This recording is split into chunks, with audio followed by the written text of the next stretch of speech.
Hey everyone, and welcome to another deep dive. Today we're going to be talking about crafting offers so good people would feel silly saying no. I like it. We're taking a cue from Alex Hormozi's $100 million offers book, Mm-hmm. or at least a really awesome YouTube summary that breaks down all the key ideas. Yeah.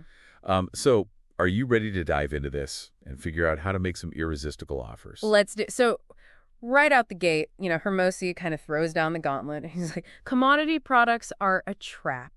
If you're just selling the same apples as everybody else, you're going to get stuck in this like race to the bottom on price. Right. And you're going to squeeze your profits until there's nothing left. Yeah, you just wind up competing on price the whole time. Exactly. Ouch. Yeah, I can see how that would be. That would be a fun place to be. Yeah. So what's the escape route? I mean, does everybody need to go out and invent some, like, totally new thing? Not necessarily, but you do need to differentiate. You need to make your product stand out. You need to make it special. Right. He uses this example of weight loss coaching, right? Okay. So like most weight loss coaching is you get on a call with a coach once a week or whatever. But imagine if you guaranteed the results. Imagine if you had a completely personalized plan for every single person. Imagine if you had 24/7 support. Anytime you needed to reach out to your coach, you could, and it was all like built in. Yeah. Suddenly you're not talking about the same thing. Right. You've differentiated yourself from all the other weight loss coaching programs out there. Okay, so I'm getting it now. Yeah. You're not comparing apples to apples anymore, right? Yeah, exactly. So you've differentiated, you've got this special thing.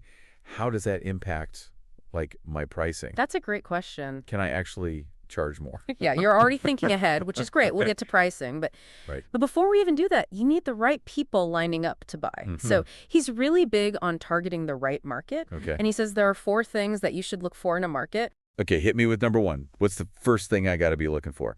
So the first thing is pain.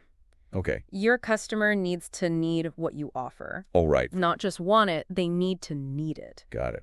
So he uses this example of like wanting a vitamin versus needing a painkiller. Okay. Like if you just want a vitamin to be a little healthier, that's one thing. Right. But if you have a splitting headache and you need a painkiller right now, that's a whole other level of need. Absolutely. Your product should be the painkiller. Wow, that analogy really hits home. Okay, so pain. Yep. What's next on this checklist of ideal customer things? Purchasing power. Okay. They got to be able to afford what you're selling. You're not going to try to sell a luxury car to someone who's, struggling to even buy a bicycle. Right. So make sure that your offer matches their financial reality. Okay, yeah, that makes total sense. It's about finding the right fit, not just like the biggest audience. Exactly. Okay, cool. What's number 3? Easy to target. Okay. Can you actually reach these people with your marketing? Right. If your ideal customer is basically invisible online or offline, Yeah, it's going to be tough to actually, get them to buy your product. that makes sense. All right, so we got pain, purchasing power, easy to target. What's the final piece of this puzzle? A growing market. You want to ride the wave of a market that's growing, not one that's shrinking. Oh, okay. Think about like social media versus newspapers these days. Right. Even if you have the best product in the world, if the market itself is fading away, Yeah. you're going to struggle. Okay, that's a really insightful point. All right, so I've found this market. All 4 boxes are checked. Am I done? Can I start selling now? Not quite. So you've found the broad market. Now you got to niche down. Okay. What does that mean? So let's say you're selling time management.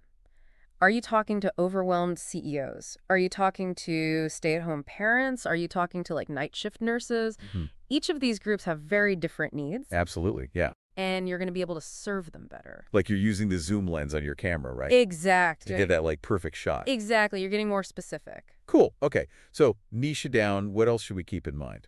Now we get to the fun part, pricing.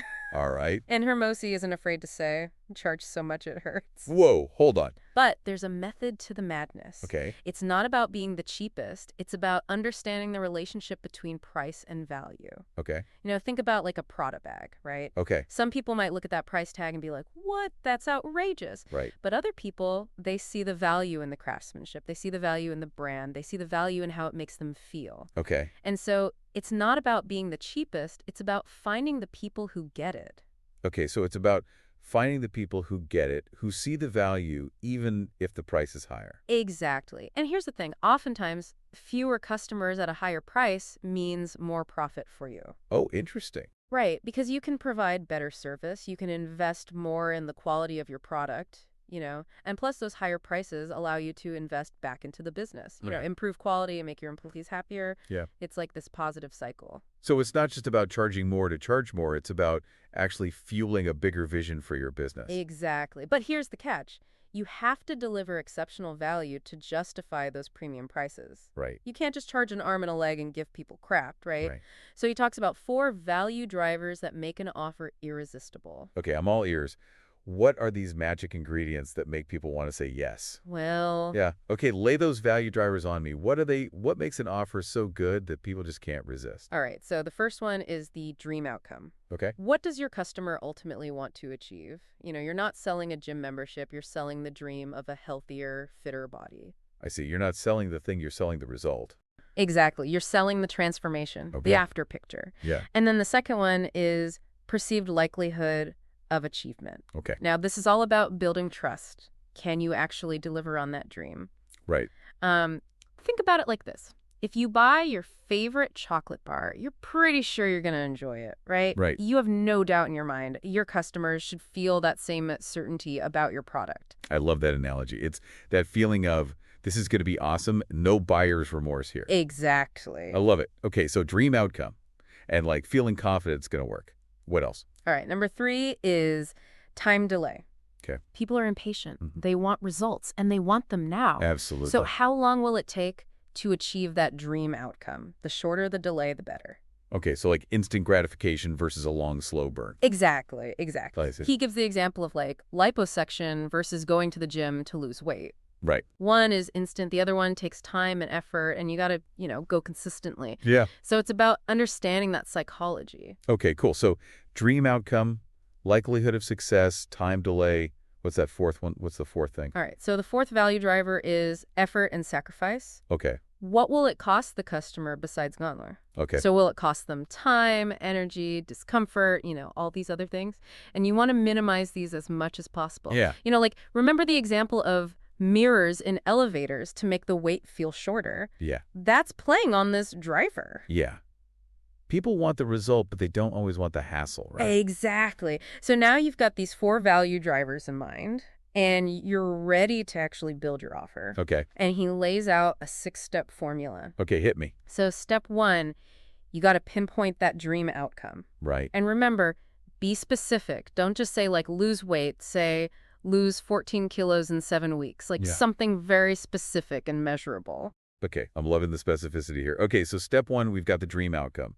What's step 2 in building our offer? Step 2 is list out all the problems and obstacles that are standing in the customer's way. Okay, You really got to put yourself in their shoes. got it. And think, what are the things that are preventing them from achieving this dream outcome? So if my customer wants to lose weight, it might be things like finding time to cook healthy meals, fighting cravings, staying motivated to exercise, all those things that can get in the way. Exactly. And the more thorough you are here, the better your solutions will be. Okay. Which brings us to step number 3. All right, what's step 3? Turn those problems into solutions, but not just any solutions. You got to frame them as how-to statements. Ooh, how-to statements. I'm intrigued. Tell me more. Okay, so let's say one of the problems that comes up is I don't have time to cook healthy meals. Yeah. Well, instead of that, reframe it as how to cook healthy meals quickly and easily. Okay, yeah, I see. So you're going from like a complaint to an action plan. Exactly.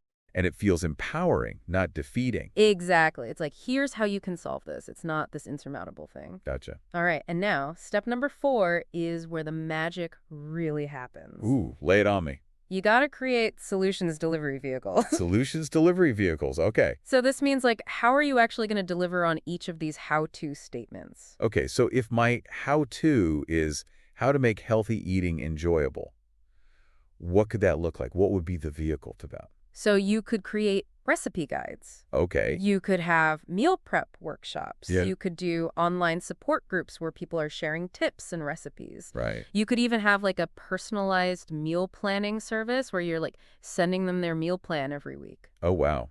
So many possibilities. Get creative. There are tons different ways to deliver on these how-to statements. Wow. Okay. But I imagine not all solutions are created equal, right? Right. Some are going to be better, some are going to be worse. How do you decide which ones to focus on? That's step number 5, trim and stack. Okay.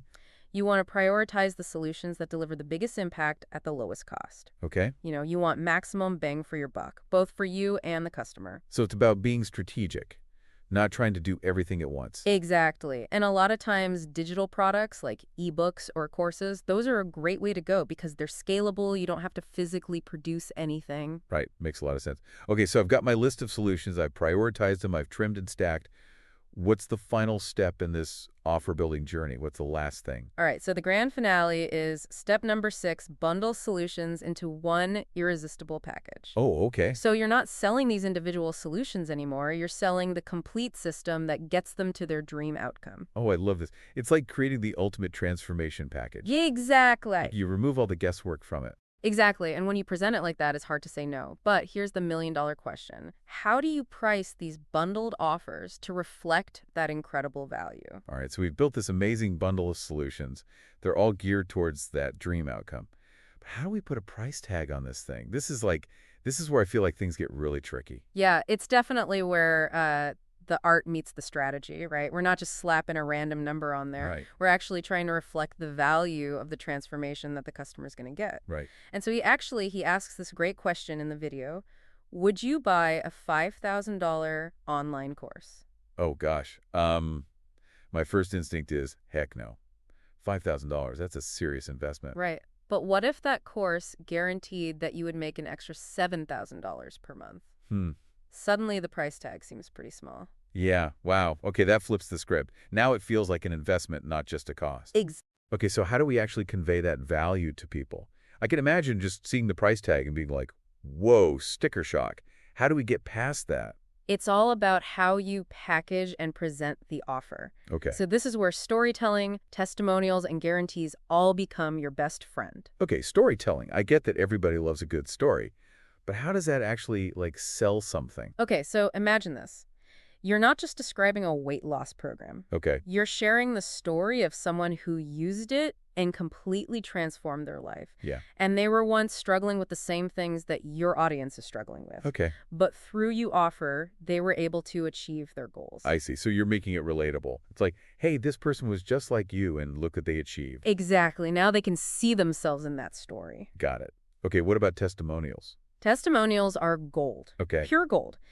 It's one thing for you to say your offer is amazing. Right. But when you have actual customers raving about it, Yeah. that's social proof. It builds trust like nothing else. So it's like this chorus of happy customers singing your praises. What should good testimonials look like? What should I be asking people for? Be specific. Okay. Like share numbers. So if it's weight loss, how many pounds did they lose? If it's like an online business, how much income did they generate? Right. And, include personal stories, emotional moments, like how did your offer make them feel? That's way more powerful than just saying this product is great. Yeah, absolutely.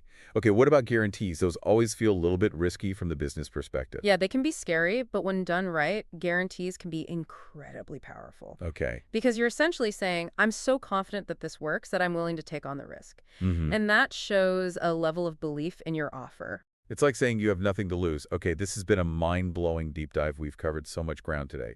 From finding the right market, to crafting an irresistible offer, to pricing it for value, to all these marketing tactics that really drive it home.